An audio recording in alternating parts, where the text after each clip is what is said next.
Welcome to the Poetic Resurrection Podcast, where we explore perceptions. How self-reflecting questions can give you a better understanding of self. I'm your host, Sonia Iris Lozada. Stay tuned.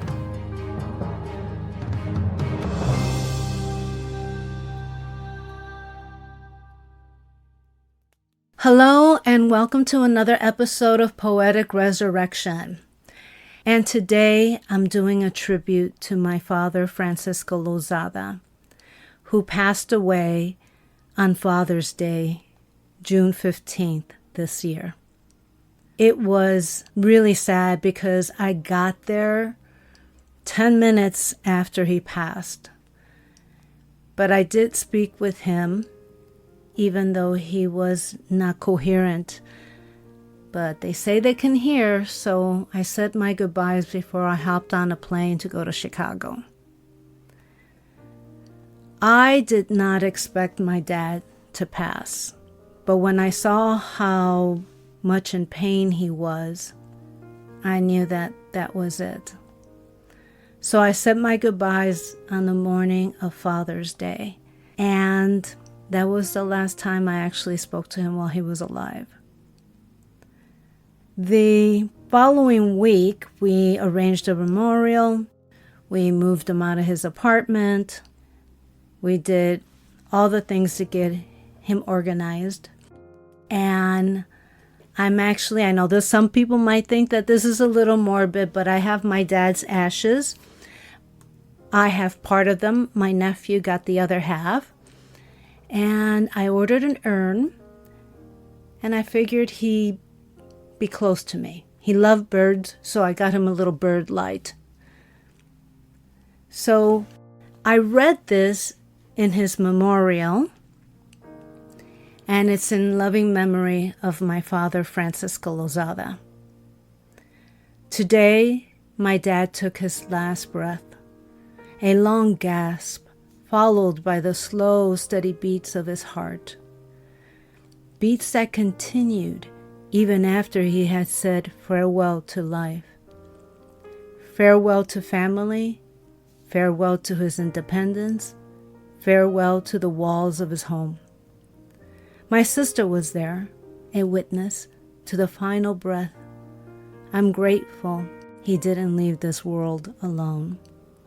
She held his hand as he whispered goodbye to the earthly plane, his hurt, his love, his joy, his pain. I said goodbye and told him I loved him over video, afraid I might arrive too late to hold his hand while the rhythm of life still echoed in his pulse. I arrived 10 minutes after he passed. 10 minutes. A breath, a blink, a lifetime. Still, I am grateful. Grateful for the time we shared, grateful for the grace of his presence, grateful that he was my father, and I, his daughter. I asked to see what a response would be, and this is what I got. On Sunday morning, I had set my alarm clock for 6:30 in the morning, but it was really strange. At 6 a.m., I heard my dad call my name. I jumped out of bed thinking, what was that? It was going to be the last time I heard his voice. To my daughter when the light was breaking, a letter poem from your father's soul. Mi hija, you heard me. Before the world could speak you awake, I whispered your name, not with lungs, but with something deeper, the breath that lives beyond breath. I saw you packing. I saw you pausing by the door.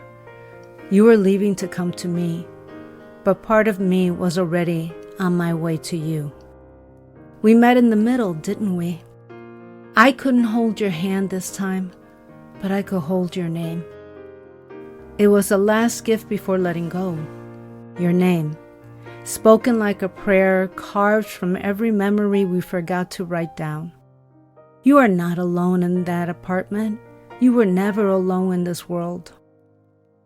I've stood behind you in every silence, walked beside you in every unknown street, and I sit with you still in the space between sighs.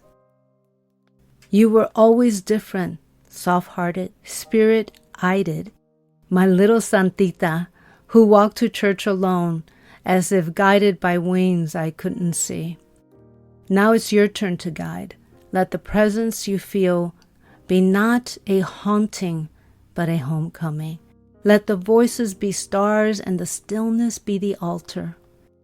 And when you speak to me, know this. I hear you, and I always will. Love, Papi.